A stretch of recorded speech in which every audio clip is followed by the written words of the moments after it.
Maagang sinalakay ng mga pulis ang compound ng Kingdom of Jesus Christ sa Davao City ngayong araw. Nasa 2,000 pulis ang pumasok sa compound sa pag-asang mahanap si Pastor Apollo Kibuloy. Hindi naman maiwasan ang tensyon sa pagitan ng mga pulis at taga-suporta ng pastor. Para sa update, live mula sa Davao, nasa frontline ng balitang yan, si Bril Montalvo. Bril, kumusta ang paghanap kay Pastor Kibuloy?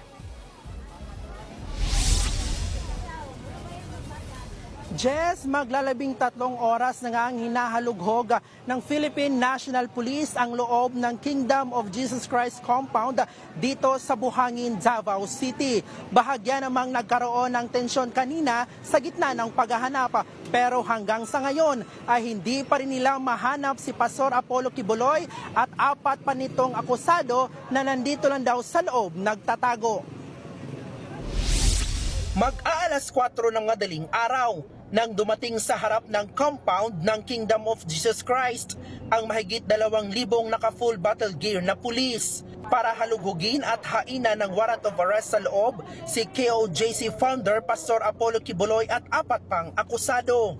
Mismong hepe ng Police Regional Office 11 na si Police Brigadier General Nicolas Torre III ang nanguna sa operasyon. Pero bago pa sila makapasok, hinarang na sila ng abogado ni Kibuloy. Kinuwestiyon nito ang bitbit nilang mga warrant na naka-address sa Pasig at hindi sa Davao City. Kahit saan namin pwede yan, kahit na yan ay Pasig and elsewhere. Ito, attorney. Yes, sir. Hindi ito ang lugar para tayo magdebate. Yes, sir. Kung may reklamo ka, maghain ka na lang ng reklamo. Pero ngayon, ipaalam papasok ko kami sa ayaw at sa gusto mo. Eksaktong alas 5 naman ng umaga nang mapasok ng mga pulis ang compound. Kasama nilang pumasok sa loob ang mga tauhan ng DSWD. Positibo si General Torre na nasa loob lang ng compound si Kibuloy. Ang problema, 30 hektaryang lupain ang kinakailangan nilang suyurin. Tinignan ng mga pulis ang kada sulok ng mga kwarto na pwedeng pagtaguan ng pastor. Hindi naman pinayagang pumasok sa loob ng compound ang media, pero flash sa malaking screen ang nangyayari sa loob para mamonitor. Sa gitna ng paghahalughog, bahagya ulit nagkatensyon. Ilang miyembro ng KOJC ang hinimatay sa loob, habang ang isa pa nilang kasamahan inatake sa puso. Sinubukan pang isugod sa ospital ang 53 anyos na lalaki, pero idiniklara rin daw dead on arrival. May na-confirm na cardiac arrest, dead on arrival, pero ang dahilan, dahil ilang araw ng puyat, dahil sa pagbabantay doon sa tower. And then matagal din silang tumawag ng ambulance para dalhin yung patient papunta ng hospital. Ayon naman sa pamunuan ng KOJC, gumamit ng dahas ang mga pulis na ng raid sa compound.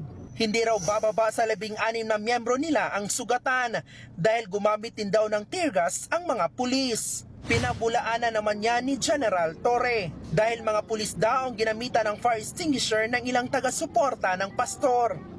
Wala kaming tear gas kasi wala nga kaming mask at wala kaming dala. Sila ang gumamit ng fire extinguisher. Binira ang mga tao namin kaya ang kati-kati sa balat.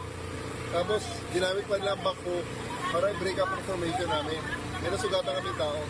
Sa kabila ng gulo, tinuloy ng mga pulis ang operasyon. Pero ni anino ni Pastor Kibuloy at iba pang akusado, hindi pa rin nila nakikita.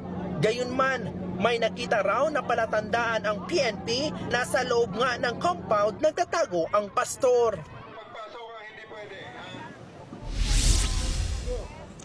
Jess, nagpapatuloy pa sa ngayon ang paghahanap kay Pastor Apollo Kibuloy at sa 4 pa nitong akusado. Bantay sarado pa rin ng PNP ang labas at loob ng KOJC. Ayon naman kay General Torre, hindi niya aalisin ang kanyang puwersa dito hanggat hindi niya nahuhuli si Pastor Apollo Kibuloy.